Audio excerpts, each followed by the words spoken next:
So, Ed, hi, how are you? Hi, Dan. I'm good. You're good, yeah. I'm sitting with Ed Horwich from the Sun Awards, and this is another photography episode. Not that I said I was going to do a lot of photography episodes, but I think this is one of those episodes. I've been itching to talk to somebody about awards, and I've had this conversation this week as well with a few creative people in the industry about photography awards, and it seems to be personally a little bit of a love-hate relationship with awards. Yes. Because do you go in for them or don't you? that's it. We've all got to be seen to be doing it. I like social media. I keep mentioning social media on every single episode, Ed, and it seems like I'm having a It never hard time goes away. with social media, but it's a strong talking point.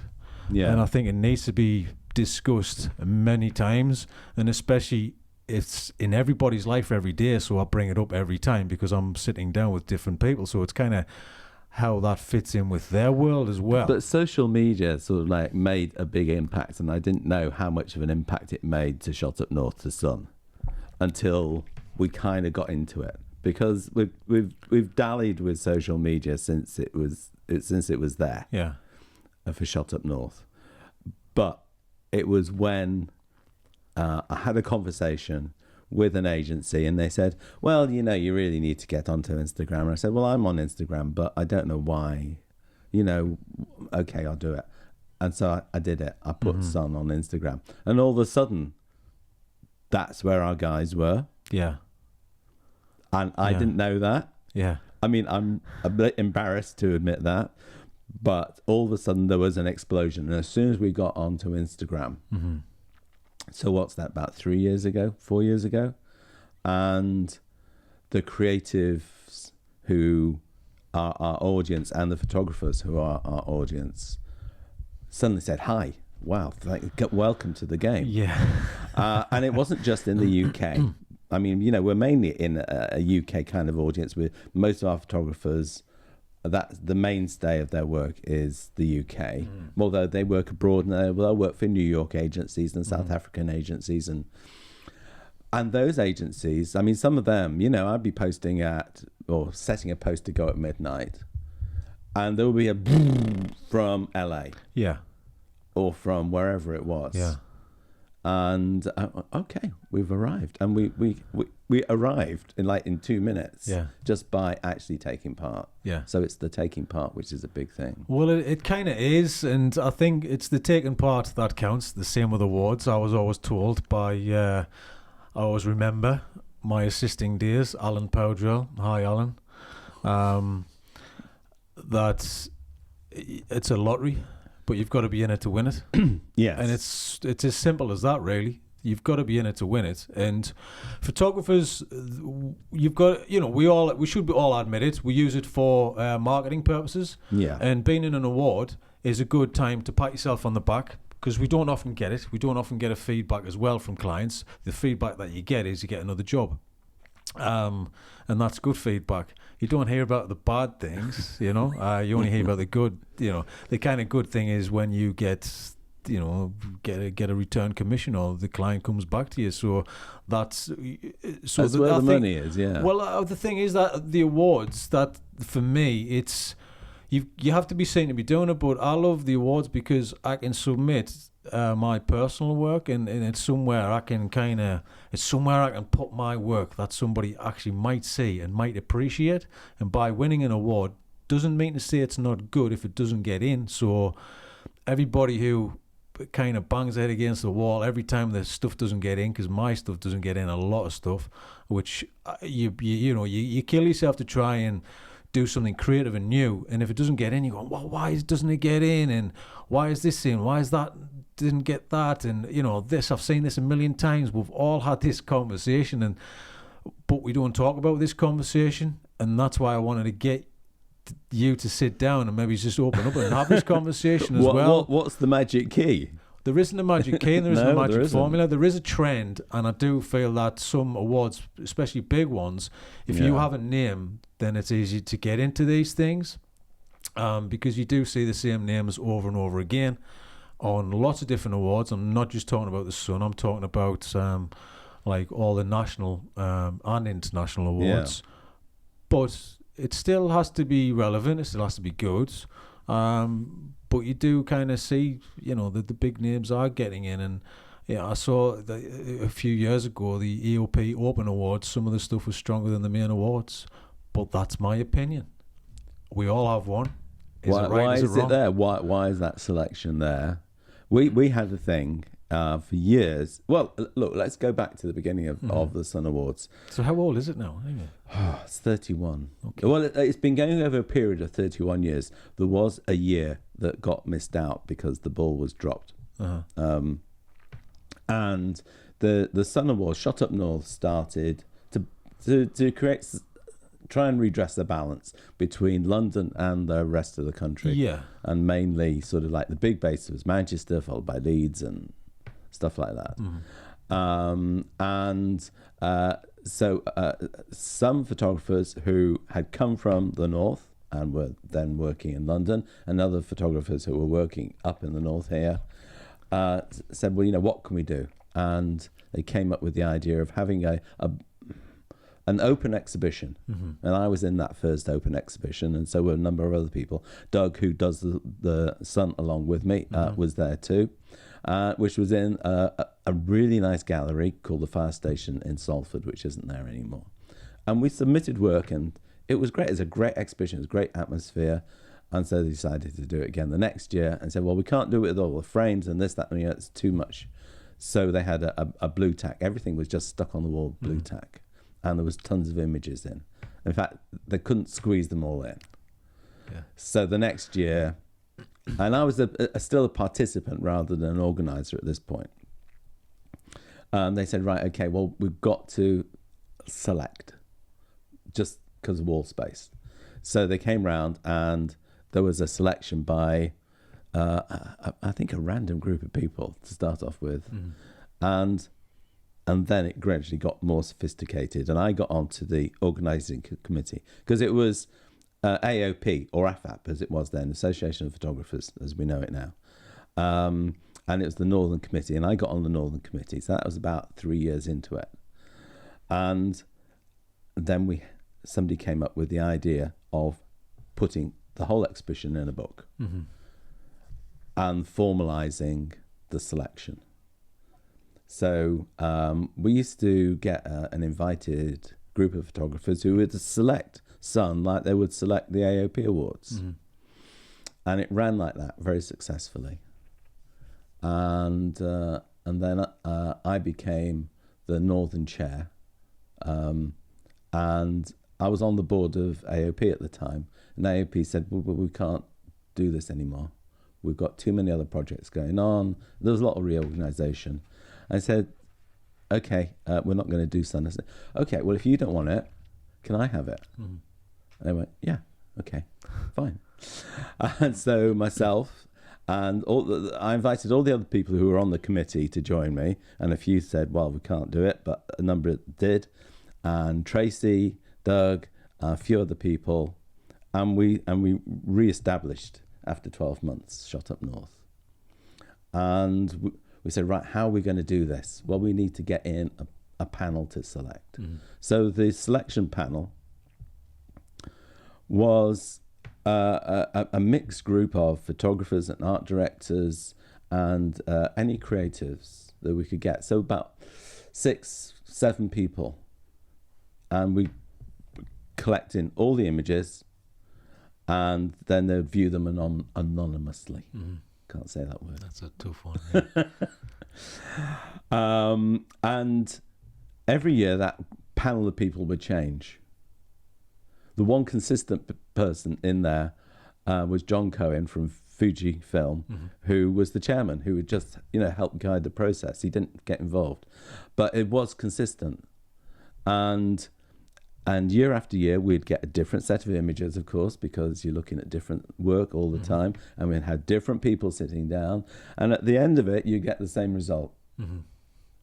Like, I would look at the selection and go, what on earth have we got? And Doug would go, why they selected that lot. Yeah. And then we'd sit down and look through them, because we were never involved. We're still never involved in the selection process. Yeah.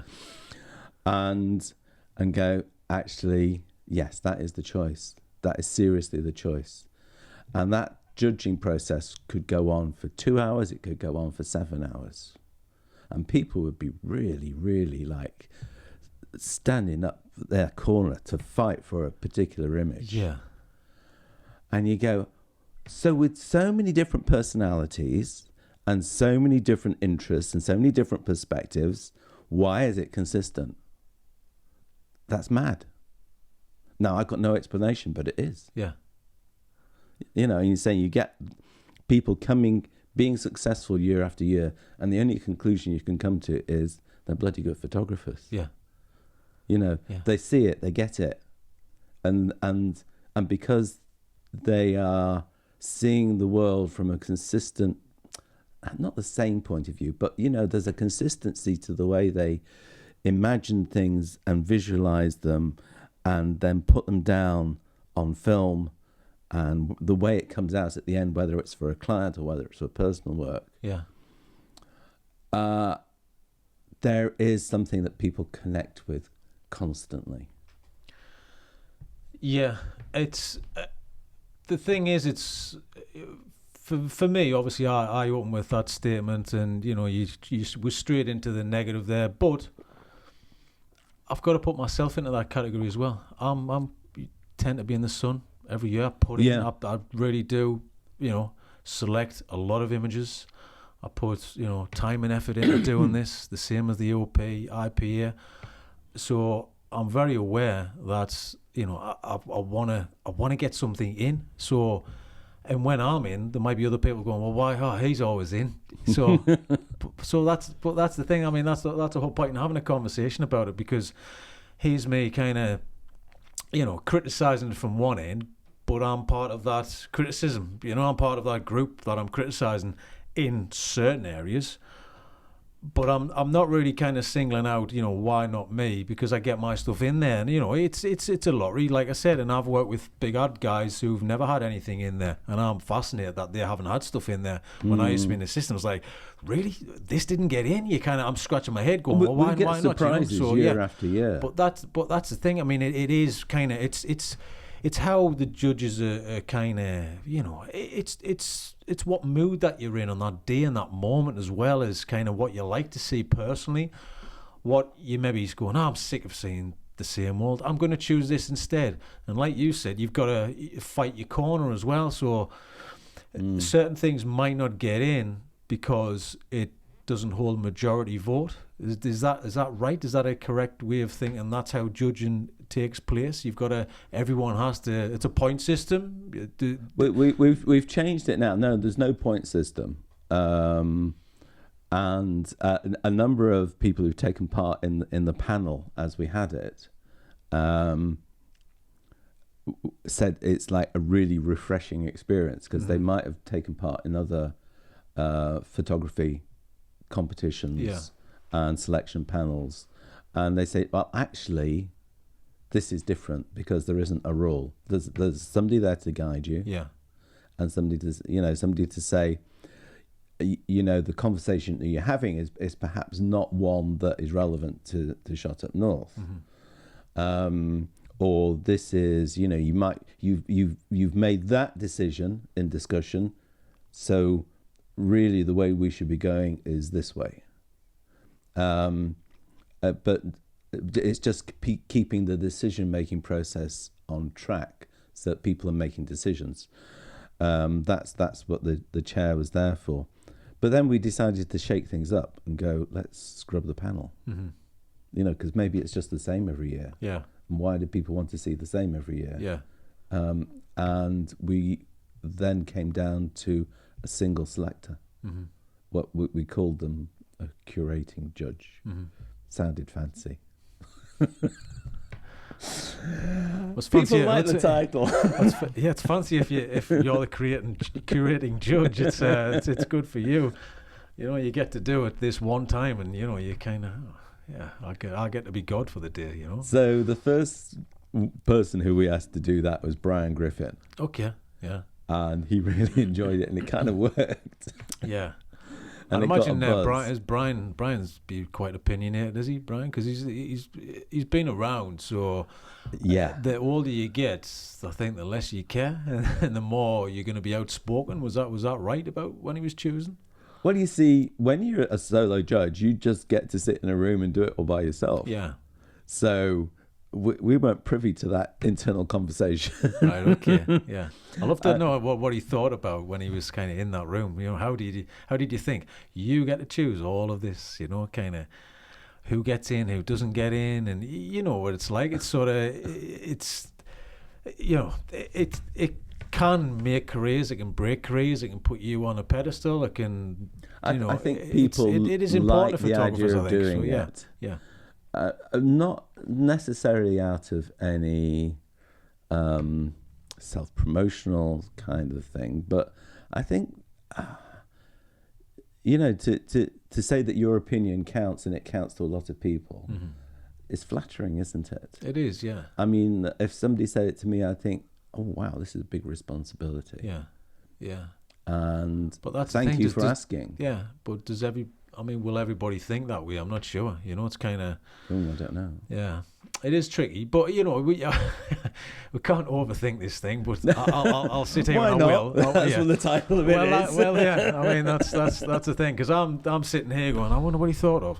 You know, was the ego involved? Did he think about this? Did he think about, I'm going to choose the best pictures. Actually, I'm just in a portrait mood. Actually, I'm going to choose everything that's not normally in, or I'm going to choose everything that is in, just to prove a point that I'm here. I can do what I want. That's the thing. That's what's going through my head as you're kind of talking about this, and it probably will be the complete opposite to that. I'll tell you what the strange thing is, that whether it was a panel of 7 or 8 people, or whether it was one person in the room, we still got the same result out in the end. Okay. and it just confounds what you think. It's kind of an interesting test in a way, isn't it? You know, Yes. it's more of it's like a social kind of experiment, so to find out. Well, let's get a bunch of when people review film and they have panels and stuff like that. It's kind of I forget what they call it, that room of people off the street who aren't employed at the time, just to say, what do you like this? Do you like this, or do you like that? The only time I got rounded up off the street to be in a panel was with the police. I was in an identity lineup. Really? Yeah. Would you just help us out? Yeah. No, you won't get to jail. No, Yeah. no, I didn't get to jail. But, even that. Did you have the slightest doubt in your head? What happens if? Yes. Damn. Yeah. I mean, I was innocent, but you know, the innocents suffer as well. Yeah, that's the thing. Yeah. And then somebody sees you coming out of a police station from a lineup, and then they go, "Why was Ed in the police station? Why was he in the lineup?" It just takes that one chance of somebody, who you don't want to see you coming out the police station. But yeah, sorry, Ed, off topic here. But yeah, I mean, it's interesting how the process. You kind of. It's nice to hear, and it's interesting to hear that you're trying new ways and different ways of kind of the judging of these things. Plus, in recent years as well, you've changed categories. So how do you go about changing the categories, and why would you change categories? So the big break that happened was when we became self-standing competition. Shot Up North was independent, and we decided that there was a lot of changes going on in the industry, because up to that point it was there was one category, and it was just put your best work in. Can't be any series, this, that, and the other. Is a single image, and that's it. And we said, there's a lot of stuff going on, and there's some things which kind of don't get recognized. So best use of image. So we had best image, which was the single image, the classic entry. And then we had best use of image, which was putting the image in its context. So it was saying, here you're seeing it as the art director sees it. Yeah. And that was very popular from point of view of being a category. There was never an awful lot of submissions. It's a tough one. It's a tough one, exactly. It's a very tough one, because for me, just to talk about that area there, and when you see that category, you're going, I had some great stuff last year, or I submitted some great stuff last year. Yeah. And it's just one of those things. Sometimes you might not get that commission, and you might not get that thing which you go, we've nailed it, it's perfect, it was really interesting, the concept was great, and all the planets aligned for that shoot right there, and just so happened that you got commissioned to do that shoot. And then you see it the year after and you go, I don't have anything as strong as last year. And it kind of, you want to have that work every year consistently. There's some people out there that do, and they're in a fortunate position that they are given the opportunity to shoot that kind of stuff. Everybody can do it, but it's whether or not they choose for you to do it. Whether or not that's due to, your abilities, who you are, how big your name is. If you consistently get stuff into awards, that is I find that might be a way of people choosing people to do certain shoots, because they know this might be a guarantee of this being seen by everyone. It's a safe pair of hands. But we understand that it's relationships as well, so there's a lot of factors into getting it. But there's nothing worse than having that feeling that I don't have anything that I feel is strong enough to go in, or you just didn't get a couple of solid campaigns that fit that category. There could be solid images, but they haven't been put into, on a billboard where you've got the copy there, where you've got, the client's logo, you've got everything's kind of fitting the format and the criteria for that section in the awards. You might just have a single image which was part of a series which was used in an editorial or a travel thing. You're like, it doesn't fit that category, so it's not going to get chosen. But it might be a really good image. So just from a photographer looking from the outside looking in, that's how I see it. And it might be nice for you to hear that from a photographer's perspective as well, to kind of go, okay, there's a little disappointment in him that he hasn't got that, but the year before he did have that. And it's like looking back at your work going, remember that year was a strong year, but you can't do anything about that. There's nothing you can do about that. All you can do is submit the work that you have at the time, whether it's personal, whether you think it fits, or that's all you can do is submit what you have, can't you? So that's probably why the pattern could probably shift to the amount of entries as well. Well, it's very interesting to hear you say that, because I've seen it from the other side of the coin all the time, from like why, what are we looking at when people enter it, and also what does the panel say about when they're selecting the work as well. And it's very interesting because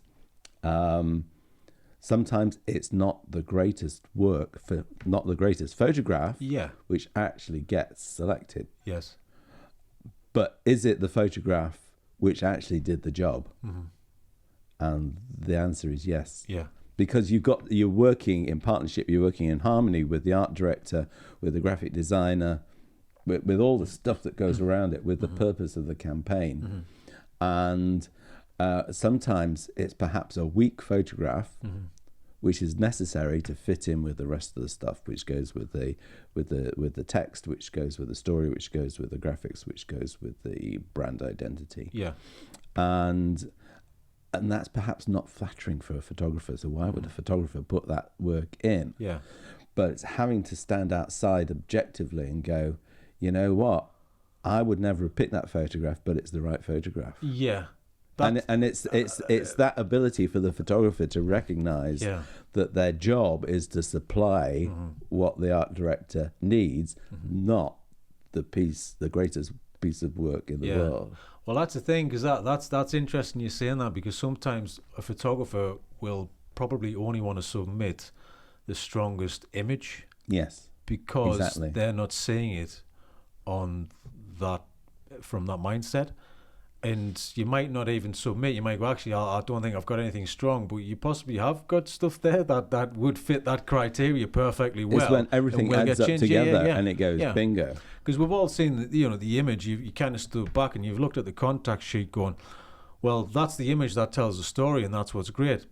It means nothing out of context. As soon as you put it in place with the copy around it, there you go. The magic that- is there, that is you know. it, yeah. Because it's simple. You know, we've seen a lot of lifestyle stuff, and it seems to be, you know, there's patterns in advertising as well, and there's a lot of advertisements which are real life, true lifestyle, which just looks like it's being captured. You know, a couple sitting on a couch or something like that.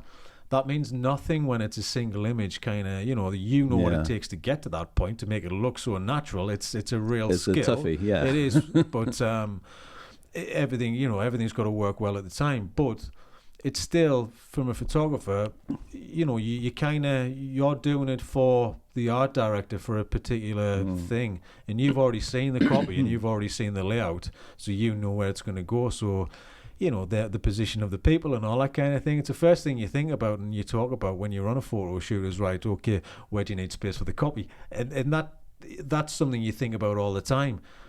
But the single image might mean nothing until you see it as an ad on the billboard. And you go, okay, yeah, I see it now. That's a great shot, because you're capturing what is a moment caught in time, you know, but it's all orchestrated and it fits perfect. So you kind of, it's seeing it from the inside and then seeing the end result. And sometimes you don't see the end result till you're driving past the thing. And you think, oh, it's on a billboard, is it? Okay. Yeah. Oh, can you? And then you see can you send us those PDFs, or can you give us like a screen grab of the shot on a billboard? And you know, I've done it many times. You go, okay, and somebody sends you the picture. You know. You know, also, by the time it's gone up there, you've got that little bit of distance. Oh, it's 6 months or something like that. It's a massive difference. Sometimes you don't see it, and you've got to chase it down. But there's so many people working behind the scenes to get to that point. Yeah. That, you know, the last thing they're thinking about is sending you the image before it goes up, because they've got deadlines, and it's sort of that Friday afternoon. Oh, they need it now. They need to send it now, and that's what's happening. It's sort of you know the kind of the duck on the water where its feet are paddling like mad, but it's quite calm on the surface. You know, so it's that kind of what goes behind the scenes is a fascinating thing, and especially in the photography world, it's chaos. But then it's nicely orchestrated, and you know you kind of see that everyone seems to be calm, and then there's somebody on the phone trying to solve problems all the time. So but you know it's just an interesting thing, especially that category, that kind of, have you got that golden formula of copy, imagery, kind of client. I mean, does it matter about the size of the client? If it's, you know, Sony and NatWest, I don't think it does. It should be about the image itself. It's strong. It's about the success of it all coming together and gelling. Yeah. And those people working together. Because that's one of the things which people, everybody in the industry will know. It's not just about, are you a good photographer? But can you work with other people? Yeah. And so that category also, you know, that's not necessary. It's not. It's not a given. But you having that ability obviously will help. You know, and are you a safe pair of hands? Can you do the job? Can you interpret the brief? Mm-hmm. You know, and not just go off on one and do something creative because it's a nice thing to do. Mm-hmm. But can you actually work with the art director and follow the whole scheme of things? Mm-hmm. Can you deliver on that? And can you work with those people? Can you go off on a shoot, you know, for a long weekend and get along and actually come out with the work? Or are you going to be a crazy creative who just goes off on one, mm-hmm. you know? It's probably less so now than what it used to be. You know, there's stories from the 80s, which we've all heard, you know. And because things have changed. I think things have changed for the good. In what way? I'm pleased they changed for the good. So finishing early on a Friday, so you can go off and just spend all the clients' money on booze and clubs and that kind of stuff. That's the thing. I've heard some crazy stories. So straight away the budgets aren't there anymore. But it's nice to hear that the attitudes have changed as well. You know, it's. You know, for me, when I'm on the road, I'm at the gym. I'm trying to find a hotel with a gym attached to it, near it, close by. You know, nutrition's important for me, eating, all that kind of stuff. You know, and when I was assistant, people didn't eat all day. I'm like, why? And no wonder everyone's groggy and grumpy, you know, 2 o'clock in the afternoon. Why? Because would you stop, have some food? There's always time. You can. Well, it's good to hear people are a bit more conscious of. Yeah. No, it's stuff. Well, I don't see why not. And for me, it's kind of, you know, you've seen you've seen a lot of the way other people do it, and you kind of copy and paste a little bit of everything from your experiences, especially as an assistant. You take on board that lighting technique, If I just turn that off and not have that, then that's the way I would do this, you know. And it's the same as how you orchestrate a shoot, how you manage people, how you treat people, which is massive. It's a huge thing to me. Yeah. Treat people like you want to be treated yourself and all that kind of thing. I know it sounds a little bit cheesy, but it's just being a good human being at the end of the day, and I think that's important. And why not have a good, you know, make everyone having a good time? I'm not talking about party time on a shoot. I'm talking about there's not really any stress. We're achieving what we need to achieve within the time frame. You work efficiently, you work fast. Everyone can get on, and you can eat. You can have, you know, there's a little bit of good sense of humour. There's a good vibe about the whole shoot, and I think it's down to you as well to kind of bring that to the table. And that, to me, that's an important factor. Oh, and by the way, yeah, you've got to make sure the pictures are good as well. All of that. So the 20% is taking the picture, isn't it? Really, yeah. It's like, you know, it's that old kind of formula of nutrition. So you're 80, a really 20. nice guy on a shoot. Well, I'd like to say that I am, yeah. And the older I get, the better you are. And I think it's nervousness that makes people kind of a little bit uppity and a little bit kind of stressed. So therefore, your temper can be a bit short. But I do like to make a point that of being just honest, open on a shoot. Okay, do you not like it? Well, tell us if you don't like it, because we can move on and then we can get this out of the way. So we're not procrastinating for an hour, not wanting to step on people's toes. Well, why? We're here to do a job. There's a way to say it without being rude. There's lots of different, you know, ways of doing things. And you know yourself, as a photographer, you're the chameleon. You've got to assess the situation in 3 minutes. You've got to know who's who, which different personality types is which within a short space of time, because you've got to have everybody just kind of on the same page as well. And if something's been difficult, then you've got to manage that. Not to say that things aren't difficult, but if you address the difficulty and the problem that you're having at the time, then it's out in the open. You're not hiding it. No one's getting stressed. No one's having their own little, you know, meltdown internally, or no one's having a little dig at anybody. There's no tempers being fraught. There's no need for that. And I see that on, you know, you see a little bit of it on TV sets and stuff like that, because it's such a stressful thing. But it's because the guys, they want to get some food. Do you know what I mean? Yes. The guys want to get some food, a little bit of downtime. Let's just walk away, have a breather. And the best directors I've seen do that, I've kind of went, all right, guys, let's just bit of downtime. Let's go and grab a coffee and I'm gonna go and see the client, and then, you know, we can have a chat about this, and just make it a little bit more open and honest, and he's still getting what he needs, as well as kind of just bringing the vibe of the room and the atmosphere to the room, just on a manageable level, when you can feel it when it's not going right. So why don't you just stop, have a little breather, and come back to it? We're not saving lives, we're taking pictures at the end of the day, and as long as you get what they need, then I think there's no reason to be kind of, you know, losing your temper and throwing your toys out the pram, you know. There's no need for you to be like the autocrat. I mean, people have told me that I am quite difficult to deal with when I'm shooting, because I'm a different character, you know. Well, we all wear the hats, I think, and I wear the hat as well. And when I'm doing a job, I wear a very different hat to me as personally. Yeah. I wear a very different hat every single time I do something. So it could be when you're in the kitchen, when you're with your kids, when you're with your wife, when you're outside socially, when you're with, you know, when you're with a client, because, you know, there's a specific need to be in a certain mindset when you're dealing with that kind of thing. You do get blinkers on. That's probably a thing. You get the blinkers on. Absolutely, but you've turned that creative eye on and that way of thinking.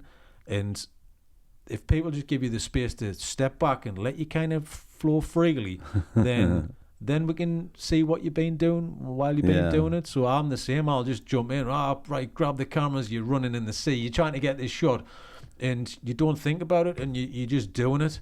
But isn't that not what they're paying for? You would think so. You're not hindering anybody else. You're not, you know, no one is getting hurt, and you're not using anybody because of that mindset that you're in at the time, as long as you're selfish about it and go, oh, he's off, he's got the camera, oh, quick, all right, oh, he's away. Well, just let him go. This is his process. This is what he needs to do. So kind of, up to him, her, whoever it is, just let them express, do their thing, and then let's see the results on that. Because you could grab some great shots by just, just step back, let him do his thing, and then we can step it back. Yeah. Oh, what did we get it? Oh, that's good. Well, how about trying this instead of going, Ed, can you do this? Ed, can you do that? Ed, can you do this? Because we've all been there, and there's not. We can all stand back in a room. Yeah. The person who stands back in a room and just voices their opinion, that doesn't really help much. We've all got one. Yeah. I don't need to hear it at this present moment, but we can hear it in 2 minutes when I'm finished doing what my brain's trying to, give me the actions to do. Do you know what I mean? We're all thinking the same thing. I'm thinking that a lot of people listening in, looking in on this, are going to be like empathizing with that hugely. Completely. Yeah, because we're all the same, but it's up to us to kind of manage that as well. And sometimes you just got to go. Sometimes you might not have heard that, but the thing that needs you to get into that position to get that shot, because something just happens all the time. You're shooting kids, you're shooting things that are action live moving, and there's a guy fishing in the stream and he's walking through the stream. Quick, get in the stream. You haven't got time to think. This could be the shot that stands out from anything else, because we just want to get the best shots at the end of the day. But you're putting yourself in that position. You're not using anybody's to get yourself in that position. And so it's one of those, as long as you're not using anybody else, then just run free, run free, get your thing, get that little thing out of your system which you need to do, and then we can just stand back and assess the situation. But it does depend on the shoot as well. Are we orchestrated? Have we got a brief? Is there no brief? I've walked in days where there's nothing. Dan, what we're doing. All right. Okay, it's one of those. Is it today? No problem. If you want us to do the freedom, I'm happy. I'm gone. You know? Just give us a space and I'm away, like a kid in a candy shop, because that's what we are. That's where the art director goes. Okay, I've seen your work. Just go and shoot that for me. Is like it's a dream. It's a bliss, isn't it? Yeah. You do like a little bit direction, because when the client goes, well, why do you do it? Oh well, you were there. You could have said something. Do you know what I mean? And we've all had that's my stuff. Well, I've been in that position mostly, rather than with art directors hanging on and things like that. I think I've been lucky in the sort of photography that I've done, and that has been very much a relationship. And you're going off. I mean, I've always had a very stylized type of work, which you can't direct. And so most of the time it's been okay. Let's we like that. We have a discussion about how it's going to work, where it needs to go, the sort of thing which needs to go in there. You need to pull that back. You need to push that forward. These are the sort of things that we like about you. Go and do that. And so I've been quite lucky with that. Yeah. That's a nice thing to hear as well, because I know style is a common thread as well in photography, and I've heard a lot of stories from agents and other people about young, new, up and coming people who have a style, but they get commissioned just with the style. They don't really have the experience, or they set a team around them to go off and do that thing. You hear some quite big stories about people pushing the style too much. Sometimes the result isn't as good. It just goes off. It could. It's one of those things. You kind of good luck to anybody out there kind of who's starting out, but you'll come back in 10, 15 years time and you'll probably be agreeing with the stuff that we're kind of sitting talking about right this very minute, because that's the thing. We all get older and things change. They go up and down as a career kind of moves on, and that's an interesting thing as well. It's about the journey, isn't it, really? So I mean, how's your journey been, Ed, with this, especially the sun? I mean, it's changed over the years. The styling's changed, the way you do things, and it doesn't seem to, for me, you're afraid of changing things up. No, not at all, because as long as people see a value in it, and the only reason that sun is here is because people see a value in it. Yeah. If they didn't, they'd go away and it wouldn't happen. Sun is a not-for-profit. It's run by photographers for photographers and everybody else who is involved with photography, for art directors, photography buyers, if there are such things anymore, and people who buy photography, people who like photography. And so there's no commercial sense as to, oh, it's got to be a product and it's got to be out there. Yeah. So if the photographers don't believe in it, this doesn't happen. Yeah. You know. Yeah. I mean, but they seem to be there, and it goes up and down. Is it kind of still on the rise? I mean, you have to still market. Obviously, you've got to market and push, because we all need a nudge 3 times. Yes. Because the all extension's coming up. Yeah. Well, it's like it's in the diary. I've got the EOP in the diary. Hey, kind of got to submit it, get it out in there, and yeah, it's always in the diary and it's in the forefront of your mind all the time. But it's just having that time to sit down and go through it, and it's a bit of a full day process. And you can never predict exactly what's going to happen that year, because, for instance, we shifted the submission dates a few years ago, 3 years ago. Basically, we got lazy and went, we can't do it now, because there were too many things happening in the world, and we said, well, maybe we could just move it, and we moved it. And so the hot time is like September, and at the time, September was just before everybody started getting busy. Yeah. And people had time to submit. I mean, we give people ages. This year we gave people a month, but in nearly all previous years, it's either been 2 months or even 3 months. Yeah. And you think, well, surely that's okay. Yeah. That gives everybody a nice breather, and they can work around all the actual commissions they've got. There isn't an excuse. And so the first year we had it in September. Yeah. There was like a decent size entry. And then the next year, it went like really quiet. And I turned to Doug and I said, I don't know if we can run this. And then literally on the last day, everything came in. I went, oh, okay, fine. And so at the launch, we asked people, well, how are you finding things? I didn't think you were actually going to put in. It was there at the last minute, but didn't think we were going to see you. I said, yeah, I know. September, all the jobs came in. Yeah. All the jobs came in.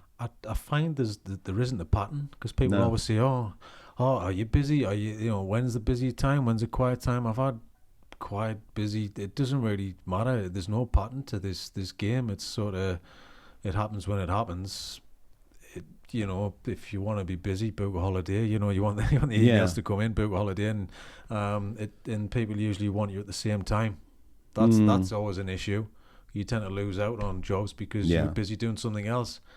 And unfortunately, in our game, if you don't do that job once, that might mean you're not ever doing that job again. You're not going to work with that client, which is, it's a tough one to kind of handle. But what can you do about it? You can't do anything about it. It takes a long time to understand. You got to roll with it, because if not, it'll drive you mad. Yeah. The early years, it probably does drive you mad. It drove me mad. So, because you're fighting so hard just to try and fight your corner and do what you love to do, and that's what we're all trying to do.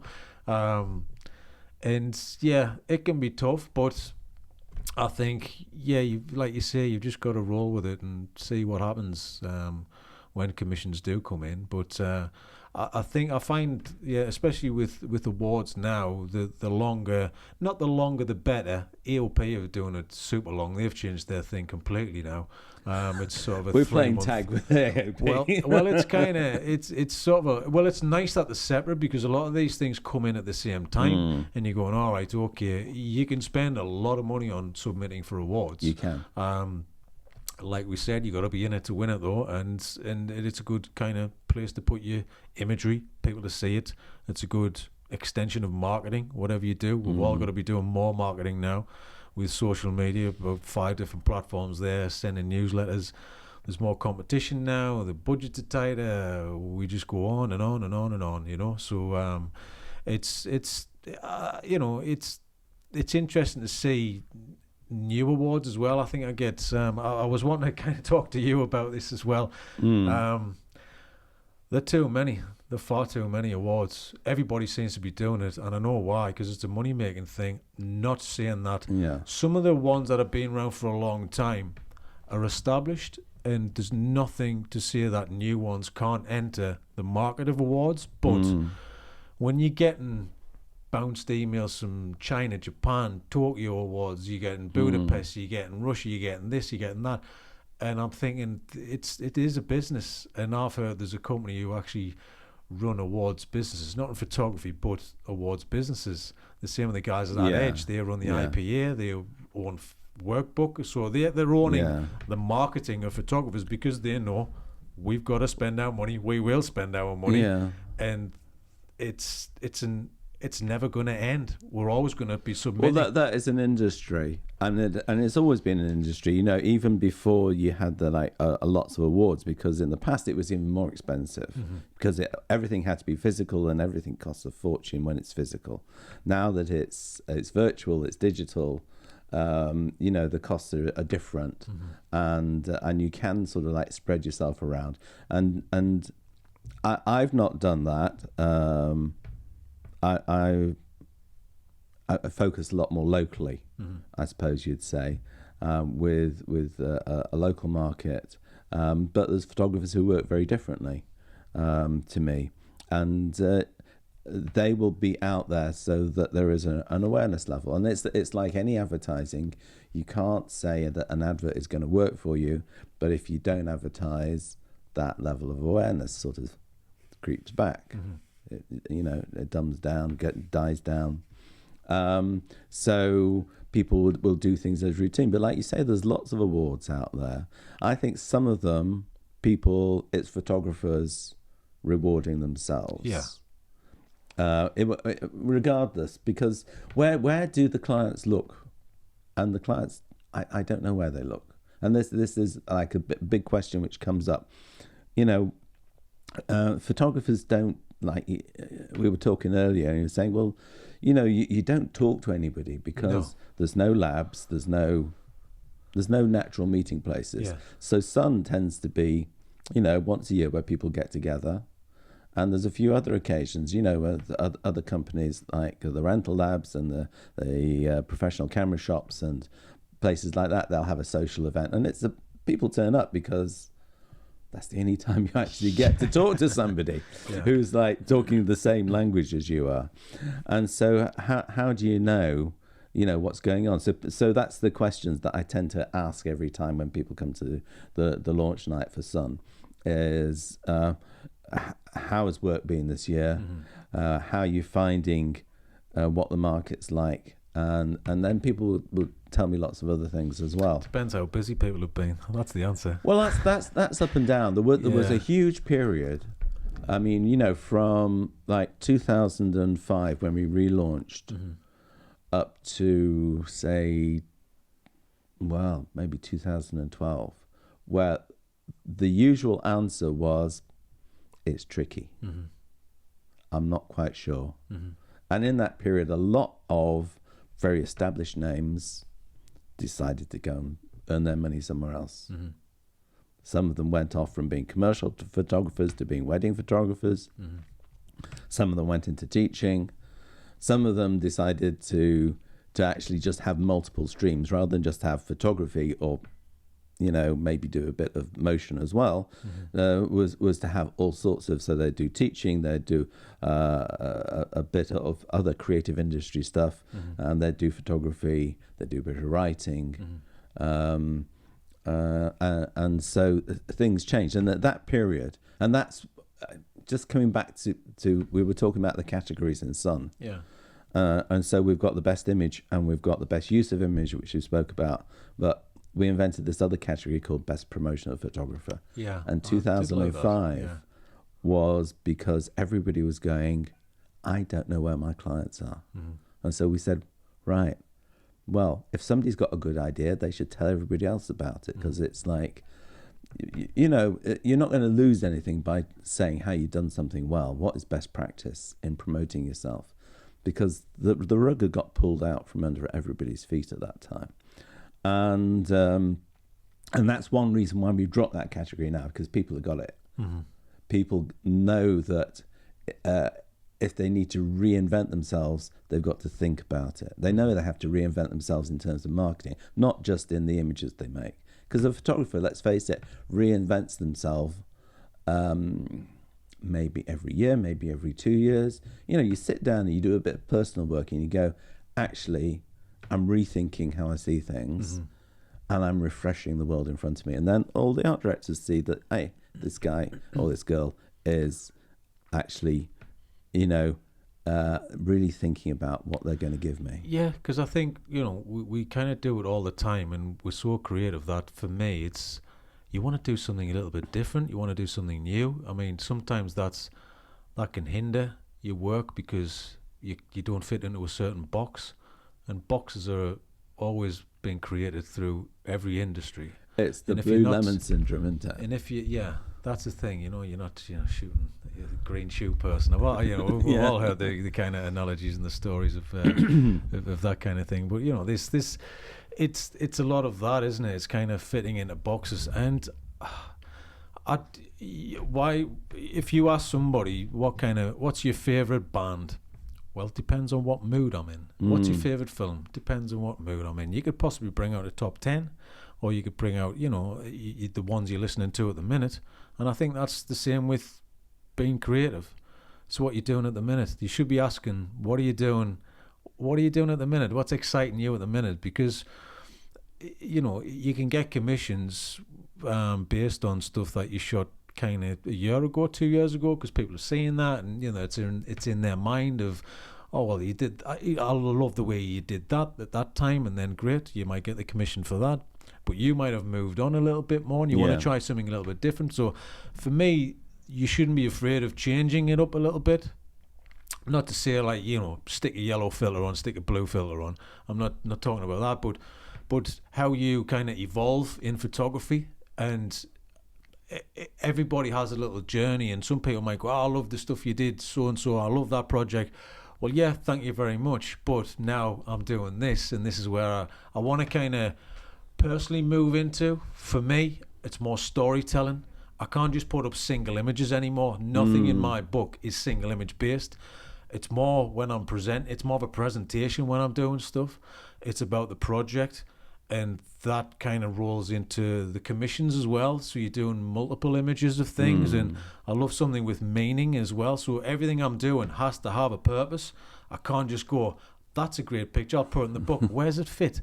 It shouldn't be about just pretty pictures. For me, I'm just talking about me. It's not about pretty pictures anymore. It's about the essence of the subject matter, as well as, it's got to be visually strong or visually interesting. There's two different things. Like we were talking about, that image that fits into for that layout of the brief.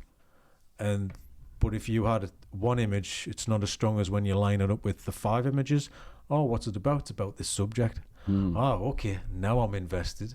And oh, by the way, we've done a voiceover and we've interviewed people, of who the images are, the portraits. Well, that's even more interesting. For me, it's more interesting. And that's where I think motion comes into things as well. Look, we all say stills and motion. It's just one of those industry things I think we're kind of tagged onto, but it's film and photography. Yeah. And filming, for me, it's opened up the world to, I can tell stories in more depth now because of making a film. And sometimes now, more lately, the films come first, and then I'll shoot the stills because it's, why wouldn't you, and you want the still image of that shot, or you want to run through that thing again with stills from a motion point of view. And I've done the same on TV sets. Kind of, I love the way you've done that on film. Can you run through that again, or are you there to capture that moment as well as do the campaign stills, which are orchestrated, the set to a brief, and you're doing it on white behind the set or something like that, so I do that quite a bit as well. So it's, I like dipping my toes into the storytelling world, but personally I can tell a story all day long, because it's a personal project. I'm the one who's given the brief, so Do you that's the find- freedom, and I love that freedom of doing my own thing. Do you find people are now doing that more because there's more outlet for it? I mean, Instagram is a fantastic outlet for specifically that. I mean, there's a huge variety of ways that people use social media. There might be other ones that I don't know about. I mean, I'm really a novice on social media. I think it is, but for me, it's still, if you're doing some, I don't know, like cinemagraphs with a moving element to the image, it's great, it's nice. And sometimes you see like, it's a sport thing and the ball moves. I'm like, okay, I've done mine with snowy portraits where we animated snow in front, but it's there were 3 layers. There was depth to it, and the emotion was in the image as well. It wasn't just about there's some moving snow, because that to me is a little bit dull. There should be something in the image. It should be about something. It should be a story in the image first before you add the element into it. So it's always a thought process, and it's hard because the more you go through the industry, the harder you are on yourself. The more you want to do, that's not good enough, so I'm not going to do it. I'm going to do this instead. I can't use single images, so you're kind of putting yourself into another corner of like, I've got a great image. Where can it go? Well, I'll just pop it on Instagram. It's just a nice little image, a behind the scenes image. But a single image doesn't work on Instagram, does it? It kind of, it does for some people if there's a style thing to it, because you can put a nice picture. If it's a celebrity, you're laughing. But then it's single image, because it's about the celebrity, not about. That stands out by itself, doesn't it? You can put any celebrity against, the double doors behind you there. Oh, look, it's it's the man in the room kind of thing. He's in a normal room. It's a great picture. Why is it a good picture? If it was me or you there, no one cares. So I've got a problem with that, but. We did have a spell when we were getting. I haven't had a football photographer. In portrait in Sun for a while, but there was a spell where every year like that. You got that. I mean, it was it's working if you do that and it stand out. Yeah. But as soon as you actually put it up on there, certainly when they started going up on Instagram, because we put most if not all of Sun up on Instagram, and as soon as it is United. Or as it was Rooney or any other name, footballer on there, then instantly it gets because Instagram, everybody's on it every day. People are on it, and that's where you get the likes from, not just the industry people. And that for me is it's because there's a lot of football fans out there. They wouldn't be earning $500,000 or whatever it is, or however much they're getting paid now, $250,000 a week, $200,000 a week. If people didn't go and watch them and buy the merchandise, because pretty much that's how they're getting paid for all of the, the big wages. I want to ask you something about that sort of social media imaging, and its popularity contest. At the end. What I wanted to say in the end was it is down to a popularity contest. It's not really about the best picture or the greatest picture, because certain people have followers and followings as well, and it sometimes can be they want to be you, they're not doing the thing, or the students or whatever it is, because a lot of people who do like trade shows, they've got loads of followers because the people buying all the gear, all the kits, all the stuff, they're seeing you. And they're investing in you, and it's a popularity contest, and it is kind of, that's the way it is, and especially with the algorithm now, it's sort of, unless you're engaged or engaging with people, you got 50 comments, you don't go at the top of people's feeds, it's kind of, it's even that's changing, and you're seeing it's getting dull in the feed. I'm seeing the same old thing. I'm seeing more adverts, and I'm seeing this and that. That's getting to be a problem. Well, I know I try and subvert my feed as often as I can, because it is the same old thing. Although sometimes you've got to dig to find some good stuff, I think. Yeah, and for me, it should be about a portfolio as well. The portfolios on the website, go and have a look. Now and again, I'll drop some jobs in which I'm proud of and I want to shout about. But I like the behind the scenes. I like to see what people are doing, what people are interested in. What you're seeing every day. Do you think it's more of a diary, a sort of conversation? Possibly. Or a monologue, maybe. Some people are popular and they just use it for portfolio images. You just see the same thing over and over again. They'll just put out the same image 3 times a year because it's a marketing tool for them. I'm not really invested in them and I can't really follow that. I don't really follow a lot of photographers anyway, but I want to see interesting things and it should be more of a diary for me. It's with a little bit of this and a little bit of that. But people go, oh well, it's not on brand or it's not good for branding. Let's just leave the branding thing for the website and let's maybe do this for just a little bit of fun, unless that's your main income and that's the area you need to use or that platform to use for your main income. For me, that should be LinkedIn because it's a professional environment where it's mainly work scenarios. I don't want to see blogs. I don't want to see what you've been doing at the weekend. I don't want to see anything about that. But people do that because it's part of it is making it personal. And it's starting that relationship. But I think for LinkedIn, no. Better behind the scenes action, great. But there's certain things for certain platforms, and Instagram's good because you get a bit of a mix, but it is a fan club and it is a popularity contest, and that's kind of what it's become, because we all heard the stories of people buying the followers. I think recently I heard it was a great one on LinkedIn. There's a dog. That's Phoebe. Phoebe scratching away on the floor. Yes. Hi, Phoebe. All right. Yeah. So we've got self-conscious now. Second guess, just so everybody knows what that scratching is on the floor. It's not me. I do have my shoes on. And I heard a story. There's somebody who had 2 million followers, and she was in fashion. And she tried to launch her own fashion line, and she couldn't even sell the first batch that she had made. She couldn't even sell like $500 worth. Yeah, because there was nobody who was invested. Exactly. It was just numbers. And this study on, I think it was Love Island. It was 60% of everybody's followers were bought. 60% of every single person on there. But does anybody care? I don't think they do. I really don't think they do. But people are building careers on platforms like that, aren't they? They are. On the unique qualities of those platforms. And en route, they're training themselves. But is it true, is it not? I suppose you're right. They are training themselves, and it's a way to get noticed. But, there's people out there who aren't on there, who are actually doing the job day in and day out. A lot of cinematographers, DOPs in the film industry. They don't care because they're doing the job. And you should be doing it as well as just being on there, because that's what's real. No, but I'm talking about the people who are actually making a living through doing the Instagram thing. Yeah. The influencers and all those people. I mean, to say the influencers there are almost as important as the professional photographer who's doing the shoot.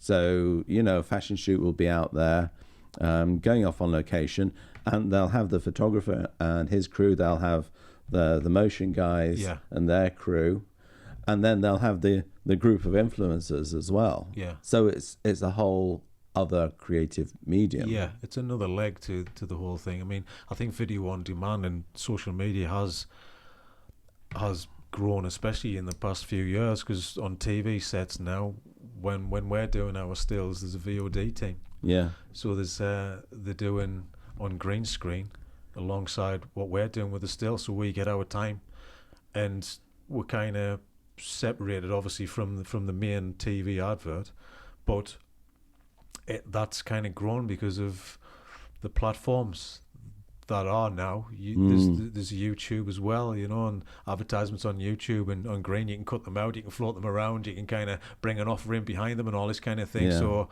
that is equally as important as the actual TV advert, where years ago it was a TV advert, the stills for the print campaign. Now most of the stuff you shoot is online stills, and they possibly use that with an animated element in the still as well. For instance, for Ladbrokes, we've done that for Ladbrokes and Gala, and these companies, and they use that heavily in their advertisements, and they use the video on demand. So talking to the camera, talking to screen, and and I've done a recent shoot for First Bus as well with Jamie Jones Buchanan in Leeds, and it was just a head, cut him out, and just to direct him, but we did the stills for that as well, you know. So it's just it's interesting how it's kind of changing, you know. And it's for me, I'm fully invested in. Yeah, I'd love to do some, you know, do directing and make films, and that's why I'm doing it, because it's. I can put this out here, I can put that out there. Not necessarily for social media, because you got to clip it down to 10 seconds because they don't have a long attention span. We all don't have a long attention span. I think they said it's 3 seconds or something like that for people's attention on a website. So if it's not loading in 3 seconds, you're gone, you know, which is it's scary when you think about it, you know.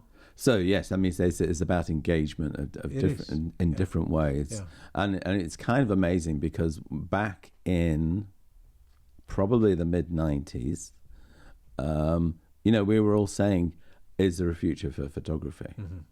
And the question then was, well, it was everybody was shooting on film, but digital had just sort of come in, and although it was expensive, everybody was going, well, this is the thing. And everybody was scared that they were going to be out of a job because of digital. And in a way, that kind of happened over the next 10 years. Yeah. A lot of people went by the board. And it's amazing that professional photographers are still there, especially when there are so many people who are not professional photographers who are making a living out of photography now with social media, with the likes of Instagram and whatever platform's going to come up next, who are learning a trade, and they're not going to college, they're not going to university, they're not doing an apprenticeship, they're not being an assistant.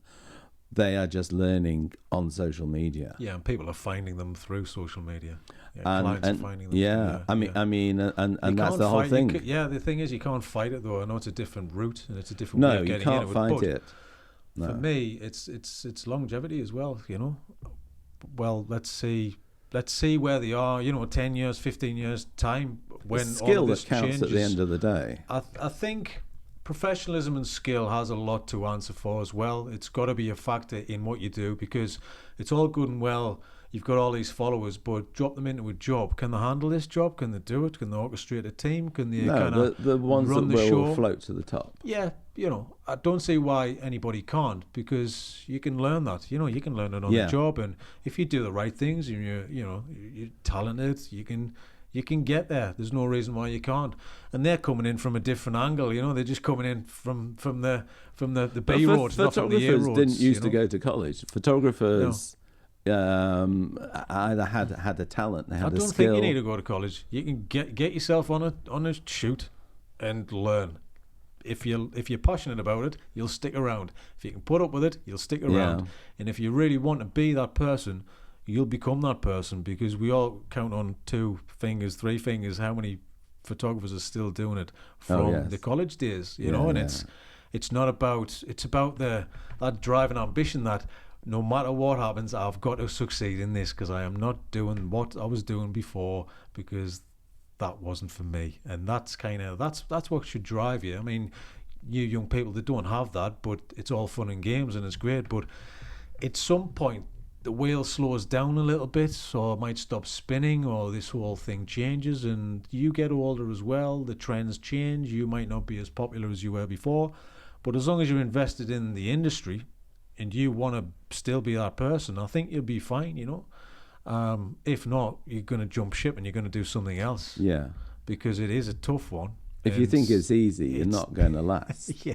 Everybody told me that it was going to be really hard, but the ones who can stick it out, can handle rejection, because it's everyday rejection, you know. The amount of costings that you put in, you don't get, you know, the jobs that you want, you don't get. It's a lot of rejection, and you reject yourself by, that's not good enough, it should have been better than this. So it's a tough one, but the passion should drive you forward and should keep you in the game, and that's what, for me, it's about. It's kind of who you are, it's not what you're doing, you know. Some people can make a good living from just doing it.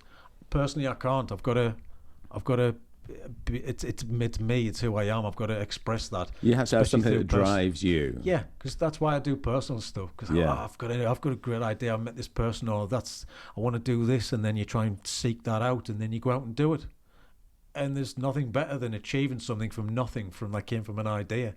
You're creating something which was just a thought, and now you've got a film, you've got a stills project, you can put it into awards, people can see this. This might help you get things that you want to get, or it might just be good, yeah, I'm pleased I created that, because sometimes it's just about that as well, about the achievement of doing something, you know. It doesn't have to be all bells and whistles. It doesn't have to be kind of award-winning, but standing back and being proud of you achieved what you set out to do, I think that's a good thing as well, and that's what I think that's what we all want to do, Julie. One of the interesting things was on which anniversary was it? My son has had so many anniversaries, at the 25th anniversary, and we said, right, okay, you can put anything in. It doesn't matter if you've put it in before, from the last 25 years. And people put, up to date stuff in. The majority was, like in the last 18 months. Stuff. Yeah, I've got a problem with putting old stuff in, but I might. But a number of people did put older stuff in. I put older stuff in. Yeah. And it was amazing how it stood up next to the now stuff. Yeah. That is, you're asking yourself, and you were saying about, what drives you. Well, you know what drives you, but you as a working photographer, as somebody who needs to please other people because that's what brings the money in, you need to know whether it pleases other people as well. And it's that conversation that you don't get down the creative hub, because the creative hubs aren't there anymore, which is what we were talking about. And it's like, where do you get that feedback from? And Sun is one of those things where you get a sense. If you look for it, you get that feedback. Yeah. And people say, right, okay, we've selected you. And sometimes the question is, why did that get selected? That, I mean, you asked me that ages ago. Yeah. But the fact that somebody has selected it counts, because there's more than you that's interested in it. Yeah. And you think it's a great idea. Yeah. But then okay. So it's got something which connects. Yeah. And that's always what you're after, and why you're doing it. Which I suppose why a lot of people, that a lot of what people put into Sun is personal work. I'm trying to think what the number is. It was largely personal work this year. Sometime last year we had, on the 30th anniversary, it was all commissioned.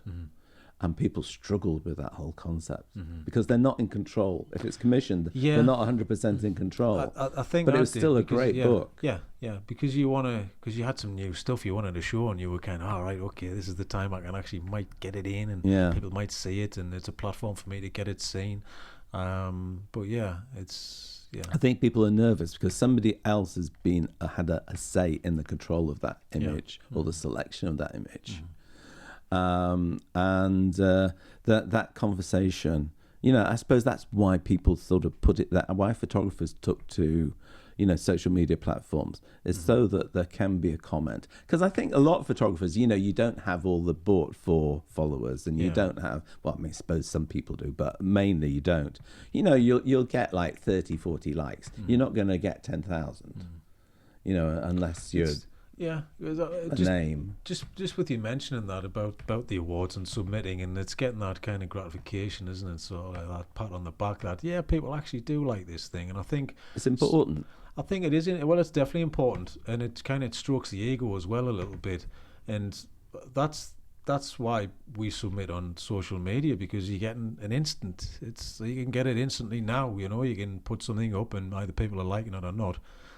It's a shame that things are changing a little bit, like algorithm-wise, that people can't really find it. Sort of sometimes there's some good stuff out there which, if you put an advert out, I did this for a recent project, and lots of people liked it, but you had to put it out there in front of people for them to find it. So unless you've got a huge following of your fans or whoever you want to call them, then you don't get the sense that you go, oh, there's only 30 people like it, or But if you put it out in an ad, that's going to be pushed in front of people's noses. You get 1,000, 1,100. You're like, really? Yeah. And that's fascinating. So if people see it and they like it, then you feel a little bit better, and that's that dopamine kick, isn't it? It's the whole thing. That's the reason why we do it. But I don't really want to go into that too much. But it's about having that instant pat on the back, and the awards is an industry pat on the back. I think for like once a year, you can join your fellow photographers, your fellow creatives, and put it in a mix where, to you in the industry, this counts. So it's not just about everyday folk, which is great. You love that kind of instant feedback. I think you need all those different flavors, those different colors of feedback, don't you? You do. You need the people out there who are the consumers of your image, and you don't really know who they are, but then the people who are in the industry with you, who are having that conversation, who might not be commissioning you, but they also might be commissioning you. Yeah. And just because they could commission you doesn't mean they're going to pick you. Though that's I mean, you're right. You're completely right. It's not an answer to everything, but it's just good that you think people are going to find it and they're going to see it in the industry, because it's a journey. There's a mutual respect across the whole industry, I think. And if you get picked, all right, okay, I'm part of this group of people, these talented people who they've been chosen as well as me, and you feel part of the group, and you feel part of a special, the special chosen ones kind of thing. I know it sounds a bit strange. We could get into the whole psychology of packs and groups and all that sort of thing, couldn't we? Yeah, because that's the thing. I'm not a real kind of group kind of person myself, but never mind. It's one of those, being part of the gang, but it's nice to be a part of that. It's more like a family to see, of creative people, like-minded people who don't talk to each other.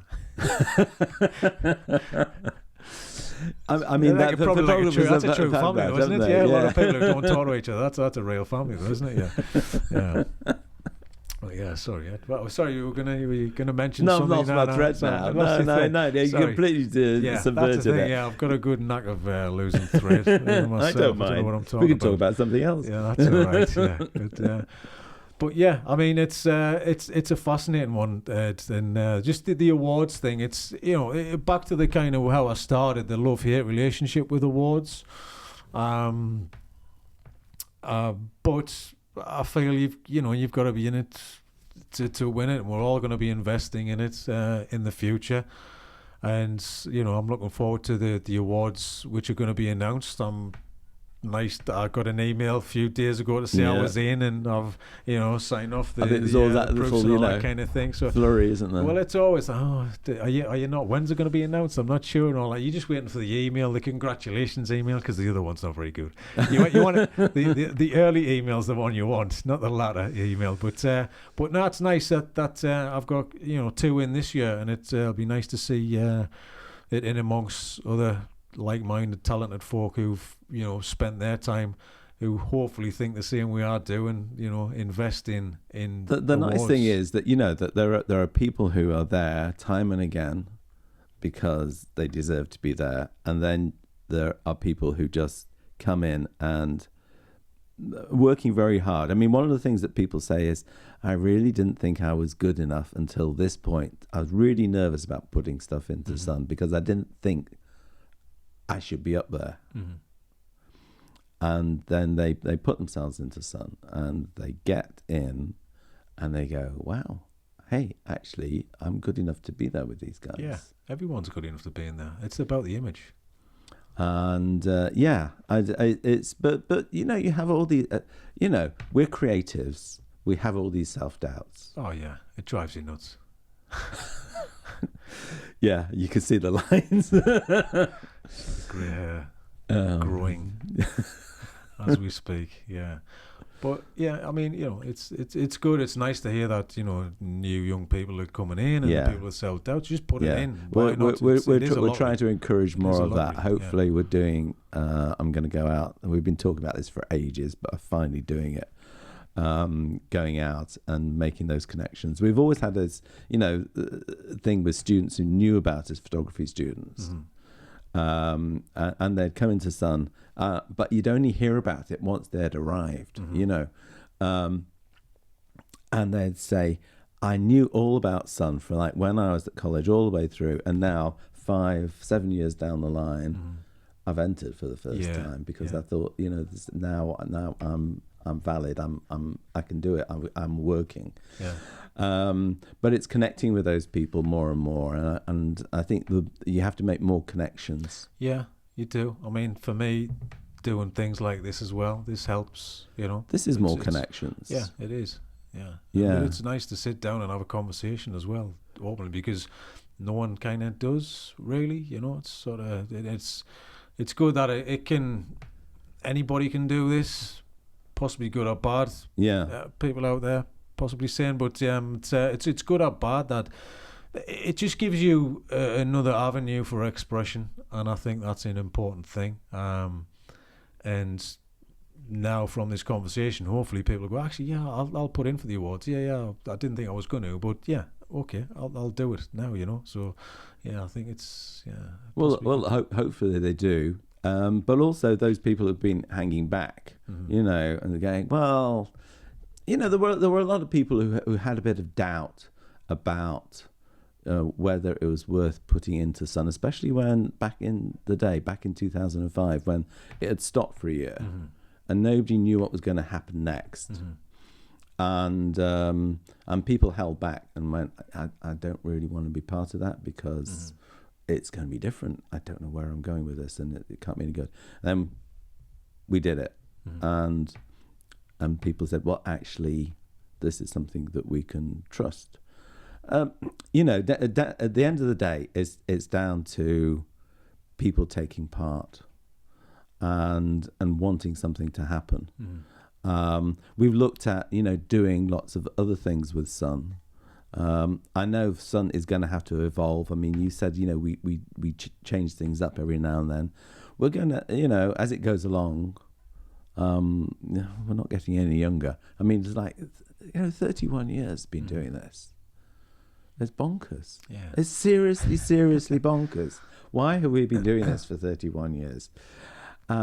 Because people are there and they're taking part. Yeah. That's great.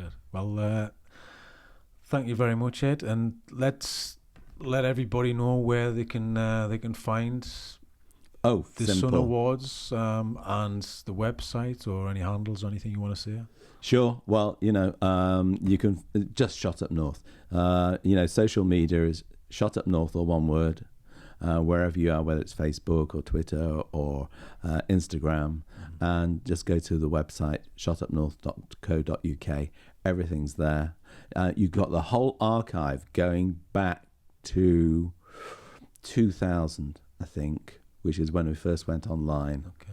Because we haven't got the archive of the paper stuff. Before that, it was all on paper. It was all on, stuff that you could actually pick up. Yeah. And so that was never digitized, unfortunately. But and all the people who've taken part, we've got a little bit of catching up. But all the names that I wanted to look at, how long you've been in there, and I just sort of did a search on the website. And went, oh yeah, okay, Dan went back to 2010. I don't think you were there before 2010. But and I can see how many times you've been in the awards, and I think we would like to invest in the future of Sun and make it happen more, make it a more useful tool. So we love hearing from people. So if you want to not just take part, but also you've got an idea of how it's going to work for you as a photographer. And then if we bundle that up with all the feedback that we're getting from other photographers and go, okay, so that might be a viable thing to try. I think that's what we'd love to try and do. That's good. It's exciting to hear that. Yeah, it's good. I'm looking forward to seeing... it's going to be a big party. Seeing the evolution. Excellent. It's going to be a big party, the launch in November. Yes. I don't know when you're going to put this out, but either it was a great party. We'll try and put it out before then as well. Then, or, it's something to look forward to. No, excellent. Thanks for speaking to us as well, Ed. It's been educational. Thanks for coming down and, having a chat. And we don't get to do this often enough. Use your lovely home as well. So it's nice. It's been good. Thanks, Ed. Brilliant. Thank you. Pleasure.